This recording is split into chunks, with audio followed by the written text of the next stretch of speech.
vamos a entrar directamente en materia. Hoy vamos a tomar un antiguo misterio de asesinato, una de las tragedias griegas más famosas y, francamente, más sangrientas de la historia, y la vamos a transformar en un estudio de caso clínico fascinante. Porque a simple vista el mito de Electra es la típica historia de venganza familiar, ¿verdad? Pero si rascamos un poco la superficie, lo que realmente encontramos es el mapa exacto de una mente que ha quedado congelada por el trauma heredado. Así que vamos a analizar este relato no como una obra de literatura clásica, sino como el historial médico de una paciente real que sufre las consecuencias devastadoras de una herida transgeneracional. Para este análisis, esta es nuestra hoja de ruta. Primero, la cadena de sangre. Segundo, el mapa psíquico. Tercero, Freud contra Jung. Cuarto, el complejo paterno. Y finalmente, la salida. Empezamos por la sección 1, la cadena de sangre, un ciclo de violencia. Este mito no es solo una historia trágica cualquiera, es literalmente el relato de los primeros síntomas de una herida profunda que pasa de generación en generación. Ilustra a la perfección cómo se gesta un trauma. Si seguimos la cronología, vemos que todo empezó mucho antes de que Electra entrara en escena. En la fase 1, el rey Agamenón sacrifica a su propia hija, Ifigenia, simplemente para conseguir vientres favorables y poder ir a la guerra de Troya. Esa sangre derramada es el primer eslabón de la cadena. Luego, en la fase 2, cuando Agamenón vuelve victorioso, su mujer Clitemnestra, que lógicamente nunca le perdonó lo de su hija, lo asesina. Y aquí llegamos a la fase 3, que es el núcleo de nuestro estudio. Electra lo presencia todo y queda devastada. Pierde su estatus, acaba vestida con harapos y, lo más importante, se niega en rotundo a adaptarse. Su identidad queda totalmente colonizada por el resentimiento. Esto nos lleva a la fase 4.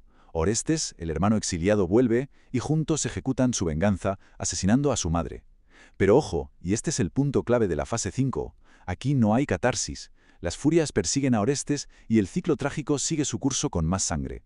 Cero redención, solo un eco puramente destructivo. Pasamos a la sección 2, el mapa psíquico y los personajes arquetípicos. Dejamos atrás la historia y entramos de lleno en el historial clínico. Resulta que cada figura representa un arquetipo junguiano que opera dentro de una misma mente.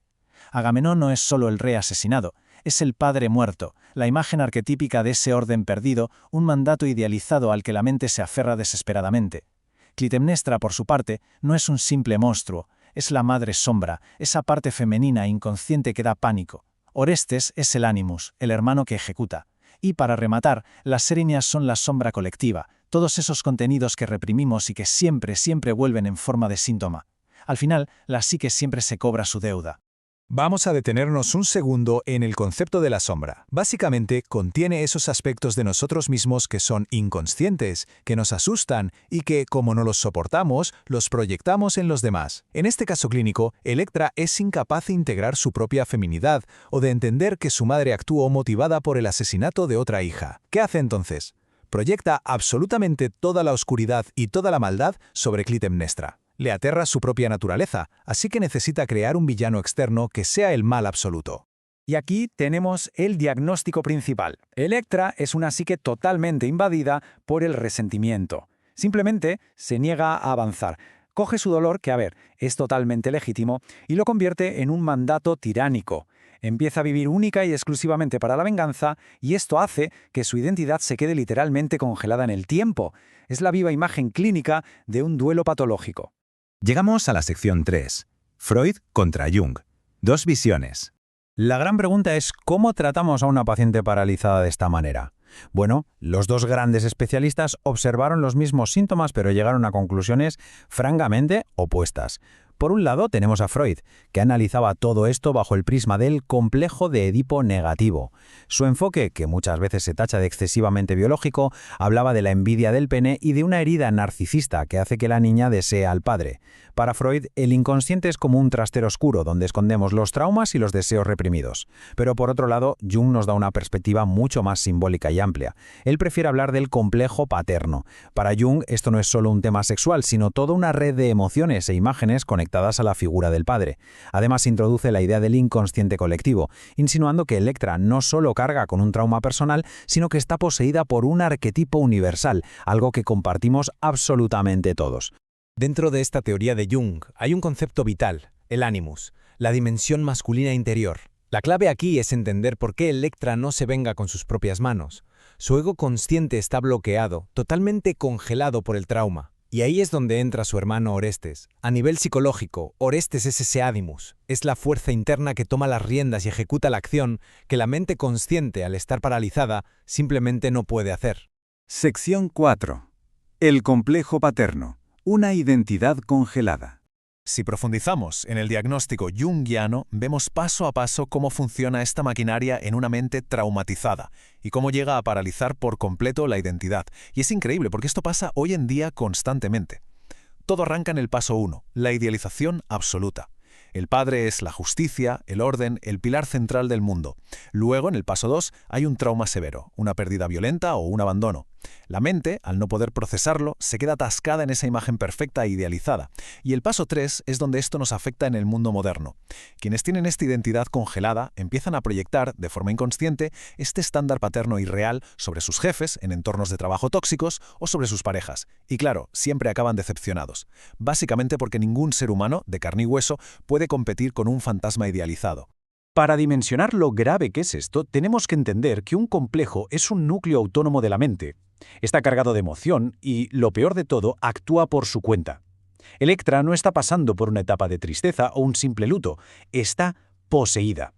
Este complejo es como un virus informático que se ejecuta en segundo plano sin que la persona lo decida y empieza a controlar sus miedos, sus reacciones y sus lealtades. Y, lógicamente, hay otra cara de la moneda que no podemos pasar por alto.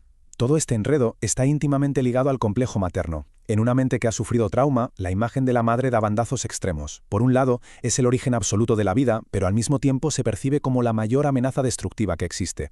Y es precisamente esta dualidad la que hace que sanar sea como intentar salir de un laberinto sin mapa. Llegamos a la sección 5, la salida, la individuación. Cualquier análisis serio tiene que proponer un plan de acción, un tratamiento.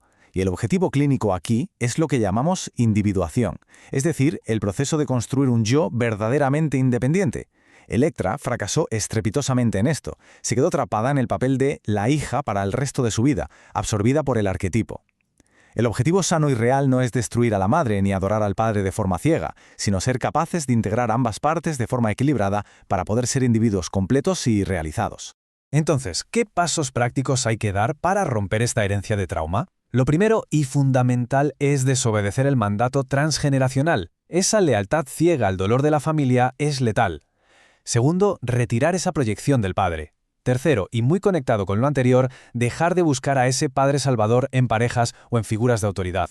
Y cuarto, el paso definitivo, cultivar la capacidad de tener orden, justicia y estructura dentro de nuestra propia mente. Hay que convertirse en ese orden que tantos echan falta. Y con esto cerramos nuestro análisis clínico, pero dejando una reflexión en el aire.